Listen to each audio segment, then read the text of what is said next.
তো hello viewers, আজকের এই ভিডিওটা করা হলো যারা আমাদের বাগান প্রেমী আছে অথবা গাছ প্রেমী আছে তাদের উদ্দেশ্যে ভিডিওটা করা। যেমন আমার এই আতাফলটা গাছ দেখতেছেন, আমি এই গাছে পরিপূর্ণ পানি ব্যবস্থা করছি, কারণ গাছের যখন মুকুল আসবে, ফুল আসবে, তখন ফল আনার জন্য আমাকে অবশ্যই কি পরিপূর্ণ পানি এবং সার প্রয়োগ করতে হবে, যাতে গাছে ফল বেশি আসে, ফলগুলো যাতে পুষ্টি হয়। খালি গাছ রুকে দিলাম, ফলের আশা করলাম, সেটা হবে না। তাই আমাদেরকে সব দিকে খেয়াল রাখবে। গাছের খাবারের প্রয়োজন আছে, ওষুধের প্রয়োজন আছে, ভিটামিনের প্রয়োজন আছে, এগুলো আমাদেরকে অবশ্যই খেয়াল রাখতে হবে।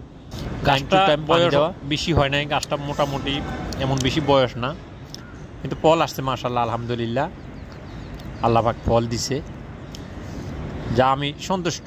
মোটামুটি পুরা গাছেই নতুন ডালে ফল আসে নাই, পুরান ডালগুলোর মধ্যে পরিপূর্ণ ফল আসছে, এটা আমি অনেক সন্তুষ্ট। যাই হোক, সব কথা শেষ কথা হলো, আমি আপনাদের কাছে ভিডিওটা পৌঁছাইলাম। দেখেন যদি ভালো